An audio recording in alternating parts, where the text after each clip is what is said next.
As we know, religion undeniably play a significant role in human advancement, especially in navigating life's stresses and complexity of human behavior. Religion also, like the Christian Church, blends divine guidance with human management. Leaders use tools like human resource and psychology, but focusing only on the divine can set unrealistic expectations. A balanced view recognizing both spiritual and human elements help manage this complexity will be better. Large companies often struggle with less personal interaction and higher stress due to their hierarchical structures. In contrast, SME benefit from direct leadership, fostering a supportive environment and strong community values. This leads to greater job satisfaction and inspiration. By addressing emotional intelligence and focusing on this factor, we can boost workplace happiness, especially in SMEs. The key concept of perception and individual decision making in leadership. Leaders often overestimate their subordinates' capabilities due to cognitive biases like the halo effect, leading to misaligned expectations and demotivation.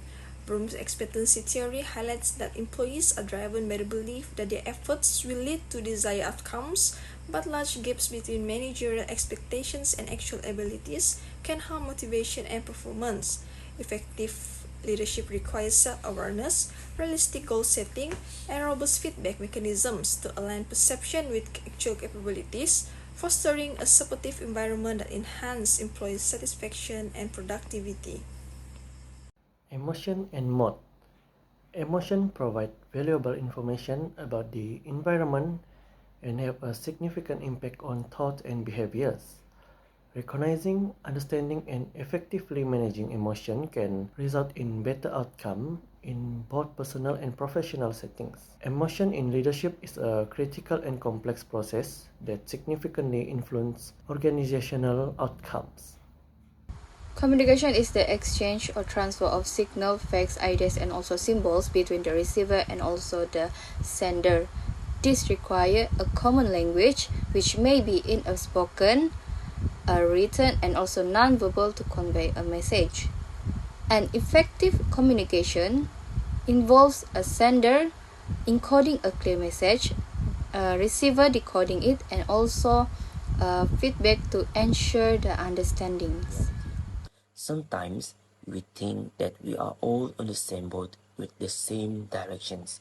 It is also happened in a church. In this situation, when the church started to expand and establish the churches in different areas, the church failed to resonate the visions with its ministry volunteers. The demand from the dean to transfer half of the existing volunteers to the new locations causing unhappiness among the ministry volunteers.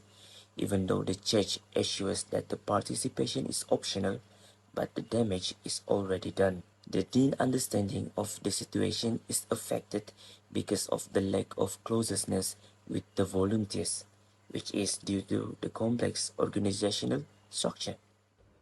Okay, I'm going to continue the discussion of the current issue about how the dean's mood influenced him. The dean's tendency to veer off topic during sermons, focusing on personal leadership issues, alienates the congregation and disrupts the message. This reflects his emotional strain from organizational challenges and disconnect between the church vision and volunteers' passions. Unlike the previous generations, today's ministry volunteers face new challenges and come from outside the congregation. Additionally, slowing population growth makes church expansions harder. The dean must understand that what was feasible in the past may not work now and adjust the expectation to reconnect with volunteers and bridge the disconnect. The church is losing people, and it's partly because the dean is a bit out of touch with the congregation and the ministry team. Time has changed, but he hasn't. For example, there used to be plenty of buses for Sabah, but now there is just one. This makes it really tough for the congregation to get Sunday service.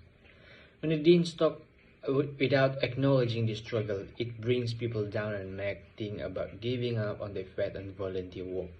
The dean also goes on about criticism during sermons, which just split the congregations and discourage volunteer. Also, blunt advice in sermon can be off-putting. Saying only full-time commitment to God gets you salvation can alienate those who can't attend regularly. This makes people feel their churches and jobs are not respected. This bad vibe make them stop attending, shrinking, and congregations. In short, more empathy is needed along with adapting the changes and delivering inclusive message to help the church thrive. So, in the literature review, we understand that SME have better job satisfaction due to the owner of the SME actively involved with the workers, which boosts their morale. For large corporations, to boost their employees' morale, they use the term of "we are family."